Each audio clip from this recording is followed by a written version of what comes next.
नमस्कार दोस्तों, स्वागत है आप सभी का आपके अपने चैनल रुक्मणी प्रकाशन पर। जैसा कि फ्रेंड्स हमारा एसएससी जीडी का प्रैक्टिस सेट चल रहा है, उसके अंतर्गत ये आपका नेक्स्ट वीडियो है जिसमें हम लोग 20 प्रश्नों को देखेंगे, साथ में उनसे जुड़े इंपॉर्टेंट एक्स्ट्रा फैक्ट्स को भी देखेंगे जो आपके एग्जाम में आएंगे। तो नेक्स्ट क्वेश्चन जो हमारा जो फर्स्ट क्वेश्चन है वह है कि जिप्सम को डैश पर गर्म करने पर वो जल के अणुओं को त्याग कर कैल्शियम सल्फेट अर्ध हाइड्रेट बनता है। यानी कि कैल्शियम सल्फेट अर्ध हाइड्रेट को ही हम लोग प्लास्टर ऑफ पेरिस के नाम से जानते हैं। तो आपको बताना है कि कितना डिग्री पर जिप्सम को गर्म करेंगे तो ये आपका बनेगा। तो इसका राइट आंसर आपका 373 केल्विन इसका राइट आंसर हो जाएगा। ठीक है, जब जिप्सम को हम लोग 373 केल्विन पर गर्म करेंगे तो ये जल के 3/2 अणुओं को त्याग करेगा, और त्याग करने के साथ ही ये आपका कैल्शियम सल्फेट अर्ध हाइड्रेट, जैसे कि आम भाषा में हम लोग प्लास्टर ऑफ पेरिस के नाम से जानते हैं, वो दोस्तों आपका बनकर तैयार होगा। ठीक है, इसका सूत्र होता है CaSO4 2H2O। ठीक है, नेक्स्ट क्वेश्चन है वह है आपका कि इंटरनेट और फैक्स के माध्यम से वस्तुओं के क्रय विक्रय के उपलब्ध सुविधा का नाम बताना है। ठीक है, यानी कि जो वस्तुओं को हम लोग इंटरनेट या फैक्स के माध्यम से खरीदते हैं, बेचते हैं, उस वस्तु के उस उपलब्ध सुविधा का क्या नाम है। तो उस उपलब्ध सुविधा का नाम आपका ई कॉमर्स है। तो इसका राइट आंसर आपका ऑप्शन नंबर 4 हो जाएगा। ठीक है, ई कॉमर्स वस्तुओं और सेवाओं की खरीद और बिक्री या इंटरनेट जैसे इलेक्ट्रॉनिक नेटवर्क पर धन या डेटा का संचालन है।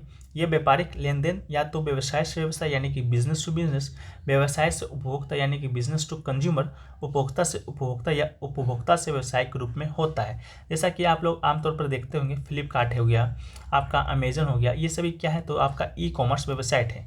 यहाँ पर आप क्या करते हैं, इंटरनेट के माध्यम से आप सामान को खरीदते हैं, या आप जरूरत पड़ने पर यहाँ पर सामान को आप बेच भी सकते हैं। ठीक है, तो सिर्फ खरीदना नहीं है, आपका बेचना भी यहाँ पर होता है। ठीक है, तो क्रय विक्रय हम लोग इंटरनेट या फैक्स के माध्यम से करते हैं, उस सुविधा का नाम आपका ई कॉमर्स है। नेक्स्ट ऑप्शन है कि निम्नलिखित में से कौन एक कथक नर्तकी या नर्तक नहीं है। ठीक है, तो इसका राइट आंसर आपका आनंद शंकर हो जाएगा। आनंद शंकर के अलावा जो 3 ऑप्शन दिया गया है, सितारा देवी हो गया, शंभू महाराज हो गया, गोपी कृष्णा हो गया, इन सभी का संबंध आपका कथक से है। लेकिन जो आनंद शंकर है, जिनका पूरा नाम आपका आनंद शंकर जयंत है, तो आनंद शंकर जयंत की बात करेंगे तो इनका संबंध आपका मुख्य रूप से भरतनाट्यम से रहा है, साथ में कुचिपुड़ी से भी इनका संबंध रहा है। ठीक है, ये आपका जॉब भी करते थे भारतीय रेलवे यातायात सेवा में, पहली महिला अधिकारी भी थे ये। ठीक है, 1909 के टेड प्रस्तुति को कैंसर पर शीर्ष 12 सबसे अविश्वसनीय टेड वार्ताओं में एक में नामित किया गया था। इसके अलावा उन्हें भरतनाट्यम नृत्य शैली के लिए सन 2009 में संगीत नाटक अकादमी पुरस्कार भी इन्हें मिल चुका है। ठीक है, इसके अलावा तमिलनाडु सरकार के द्वारा कलाईमानी पुरस्कार और आंध्र प्रदेश सरकार के द्वारा कला रत्न पुरस्कार दिया गया है। 2007 में इन्हें भारत सरकार के द्वारा पद्मश्री अवार्ड से भी सम्मानित किया गया है। इसके अलावा नेक्स्ट क्वेश्चन है कि पुष्कर सिंह धामी जो मार्च 2022 में भारत के उत्तराखंड राज्य के मुख्यमंत्री बने हैं, वो आपका कौन से राजनीतिक दल से हैं। ठीक है, तो पुष्कर सिंह धामी की बात करेंगे तो पहली बात तो वर्तमान में कौन है, तो उत्तराखंड के मुख्यमंत्री हैं। इनका जो संबंध है आपका भारतीय जनता पार्टी यानी कि जिसे कि शॉर्ट फॉर्म में हम लोग BJP के नाम से जानते हैं, उनसे इनका संबंध है। नेक्स्ट क्वेश्चन है कि प्रधानमंत्री श्री नरेंद्र मोदी ने विश्व जल दिवस 2021 पर जल शक्ति अभियान डैश अभियान को लॉन्च किया है। तो प्रधानमंत्री मोदी ने आपका विश्व जल दिवस 2021 में जल शक्ति अभियान के तहत कैच द रन अभियान लॉन्च किया था। तो इसका राइट आंसर आपका कैच द रन इसका राइट आंसर है। अगला है कि भारतीय राष्ट्रीय खेल 2022 के 36वें संस्करण में कुल खेलों की संख्या कितना था। तो 36वां जो संस्करण आपका हुआ था, कहाँ हुआ था, तो ये आपका गुजरात में खेला गया था। उसमें जो खेल की जो संख्या था वो आपका खेल का संख्या भी 36 था। लेकिन बात करें वर्तमान में जो आपका 37वां राष्ट्रीय खेल आपका हुआ है, जो कि कहाँ हुआ है, गोवा में, उसमें जो आपका खेलों का जो संख्या है, उसमें खेलों का संख्या की बात करेंगे तो 43 है। ठीक है, इसके अलावा पंजाब से जुड़ा हुआ एक पारंपरिक मार्शल आर्ट फॉर्म गतका को भी शामिल किया गया था। तो याद रखिएगा, आपसे डायरेक्ट क्वेश्चन आएगा जो गतका जो आपका मार्शल आर्ट है किस राज्य से संबंधित है, तो पंजाब इसका राइट आंसर होगा। इसके अलावा जो 37वां राष्ट्रीय खेल हुआ, इसमें जो टॉप पर स्टेट आपका महाराष्ट्र रहा था, सेकेंड स्थान पर आपका सर्विसेज रहा था। तो इस बात को भी आप याद रखिएगा। नेक्स्ट क्वेश्चन है कि भारत की 10वीं पंचवर्षीय योजना के दौरान वास्तविक विकास दर कितना था। वास्तविक विकास दर की बात करेंगे तो आपका जो दर होता है दो प्रकार का होता है। एक आपका वास्तविक होता है जो हम लोग वास्तव में उसको पाते हैं, एक आपका लक्षित होता है। इसको इस प्रकार से समझिए, मान लीजिए कि आप अगर 24 घंटा का रूटीन बनाते हैं, 24 घंटा में आप बनाते हैं कि 24 घंटा में हम 10 घंटा है जो कि पढ़ाई को देंगे, लेकिन आप 10 घंटा में आप 8 घंटा ही पढ़ पाते हैं। तो ये जो 10 घंटा दिए गए थे ये दोस्तों आपका लक्षित था, यानी कि आप इसको लक्ष्य रखे थे, लेकिन वास्तव में जो लक्ष्य पाए हैं वो आप 8 घंटा ही पाए। ठीक है, तो इस प्रकार से आप समझिए कि जो पंचवर्षीय योजना 10वीं चला था 2002 से 2007 तक का, उसमें जो लक्ष्य रखा गया था कि हम इतना विकास दर पाएंगे वो आपका 8.1 रखा गया था, लेकिन वास्तव में जो लक्ष्य पाया गया था वो दोस्तों आपका 7.6 ही पाया गया था। ठीक है, तो आप इस प्रकार रिलेट करके समझ सकते हैं। नेक्स्ट क्वेश्चन है कि जनगणना 2011 के अनुसार भारत का सबसे कम जनसंख्या वाला राज्य कौन सा है। तो सबसे कम जनसंख्या वाला राज्य की बात करेंगे तो इसका राइट आंसर आपका ऑप्शन नंबर 1 यानी कि सिक्किम इसका राइट आंसर होगा। सिक्किम का जो जनसंख्या है 6,10,577 है। वहीं पर बात करेंगे भारत का जनसंख्या तो 1210.19 मिलियन है, यानी कि 121 अरब है। इसके अलावा सबसे ज़्यादा जनसंख्या वाला राज्य की बात करेंगे तो सबसे ज़्यादा जनसंख्या है वो दोस्तों आपका उत्तर प्रदेश का है, जो कि ब्राज़ील की जनसंख्या से भी अधिक है। नेक्स्ट है कि उपाधियों का अंत का उल्लेख निम्नलिखित में से किस अनुच्छेद के तहत किया गया है। तो उपाधियों की अंत की बात करेंगे तो इसका उल्लेख अनुच्छेद 18 के तहत किया गया है। इसका राइट आंसर अनुच्छेद 18 हो जाएगा। अनुच्छेद 18 राज्य को किसी भी उपाधि प्रदान करने से रोकता है, जैसा कि भारत का कोई भी नागरिक हो किसी भी विदेशी राज्य के किसी भी विदेशी उपाधि को स्वीकार नहीं करेगा। इसके अलावा ब्रिटिश सरकार के द्वारा जो भारत में राय बहादुर, खान बहादुर जैसे नामों का उपाधि जो लाया गया था, इन उपाधियों को भी इसके अंतर्गत समाप्त कर दिया गया था। इसके अलावा जो अनुच्छेद 14 है, अनुच्छेद 14 से लेकर जो 18 तक का अनुच्छेद है वो दोस्तों समानता का अधिकार से संबंधित है। समानता का अधिकार की बात करेंगे तो 6 जो मौलिक अधिकार है उनमें से एक मौलिक अधिकार आपका समानता का अधिकार है, जो कि अनुच्छेद 14 कहता है कानून के समक्ष समानता का अधिकार। अनुच्छेद 15 है धर्म, मूल वंश, जाति, लिंग, जन्मस्थान, लिंग के आधार पर भेदभाव का निषेध करता है। अनुच्छेद 16 रोजगार के मामलों में अवसर की समानता की प्रत्याभूति करता है। अनुच्छेद 17 आपका अस्पृश्यता के प्रथा को समाप्त करता है। नेक्स्ट क्वेश्चन है कि 1936 के बर्लिन ओलंपिक में भारतीय हॉकी पुरुष टीम के कप्तान कौन थे। तो भारतीय पुरुष हॉकी टीम के कप्तान की बात करेंगे वो भी आपका 1936 के बर्लिन ओलंपिक में जहाँ भारत ने लगातार तीसरी बार स्वर्ण पदक जीता था, उसके कप्तान थे ध्यानचंद्र, जिनका पूरा नाम था मेजर ध्यानचंद्र। ठीक है, तो इसको याद रखिएगा। ये जो प्रतियोगिता है 4 अगस्त 1936 से 15 अगस्त 1936 तक आयोजित किया गया था। भारत ने टोटल 38 गोल किए थे और उनके खिलाफ मात्र एक ही गोल हुआ था। इसके अलावा भारत ने फाइनल में जर्मनी को हराया था 8-1 से। इसके अलावा हॉकी भारत ने स्वर्ण पदक जीता था, जर्मनी ने सिल्वर पदक जीता था और नीदरलैंड ने कांस्य पदक है जो कि जीता है।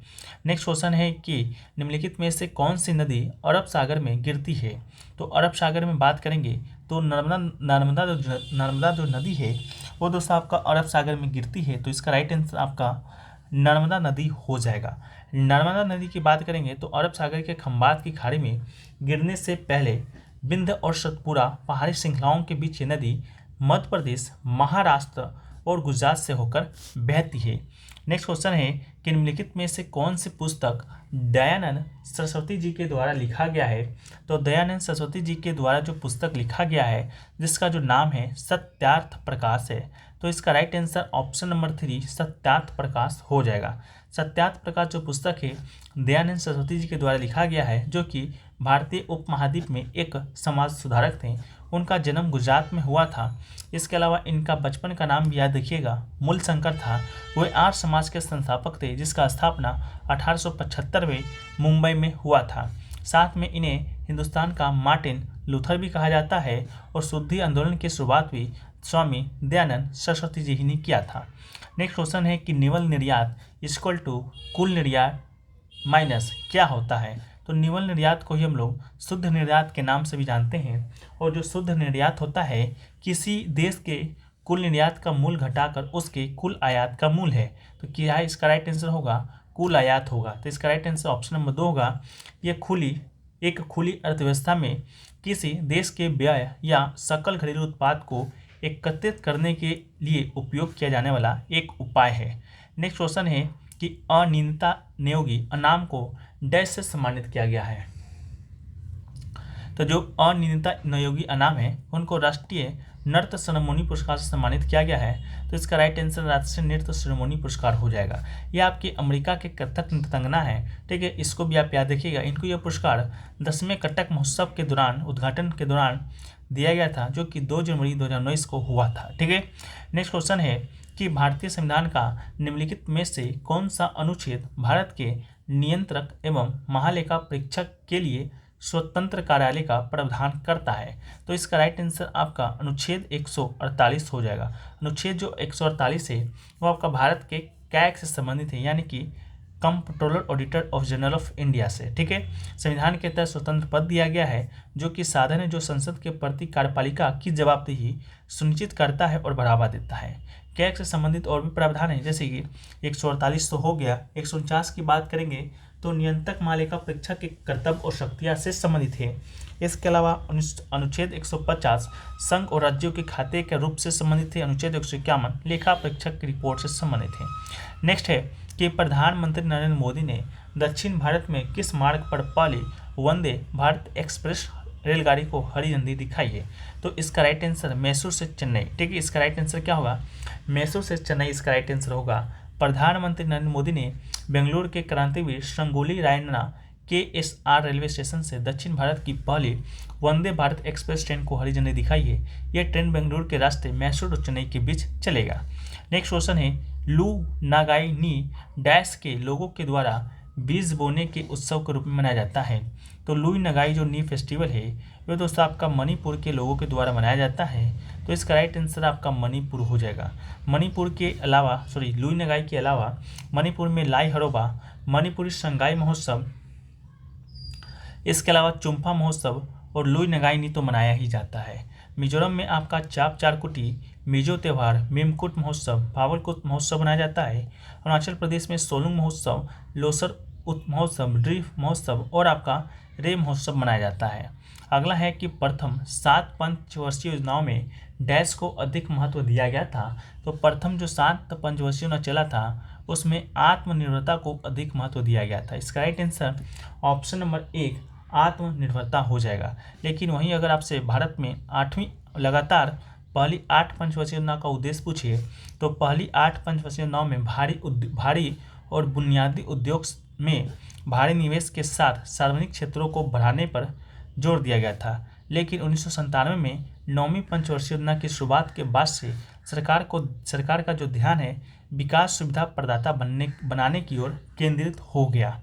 नेक्स्ट क्वेश्चन है कि डैश को कोशिका का अपशिष्ट निपटाने वाला तंत्र है। तो इसका राइट आंसर लाइसोसोम हो जाएगा। क्या होगा, लाइसोसोम होगा। लाइसोसोम कोशिका का एक प्रकार की अपशिष्ट निपटान प्रणाली है। वह किसी भी बाह्य सामग्री के साथ साथ खराब हो चुकी कोशिका अंगक को पचाकर कोशिका को साफ रखने में मदद करता है। नेक्स्ट क्वेश्चन है कि निम्नलिखित में से हड़प्पा नगरों के किस भाग को निचला नगर कहा जाता है। तो इसका राइट आंसर आपका पूर्वी भाग हो जाएगा। हड़प्पा का जो पूर्वी भाग था उसको निचला नगर के नाम से भी जाना जाता है। हड़प्पा में शहरों को 2 भागों में विभाजित किया गया था। एक हिस्सा छोटा और जमीन से ऊपर उठा हुआ था जिसे गढ़ कहा जाता था, और एक दूसरा बड़ा हिस्सा निचला शहर कहा जाता था। घर के नीचे स्थित बड़े क्षेत्र को निचला शहर कहा जाता था। इसमें सभी आवासीय भवन और सार्वजनिक सुविधाएं थी। ये आम आदमियों की जगह थी, ठीक है। तो ये दोस्तों आपका 20 प्रश्न रहा। आशा करते हैं वीडियो पसंद आया है। वीडियो पसंद आया है तो वीडियो को लाइक कर दीजिएगा, चैनल पर नए हो चैनल को सब्सक्राइब कर दीजिएगा। वीडियो देखने के लिए धन्यवाद। जय हिंद।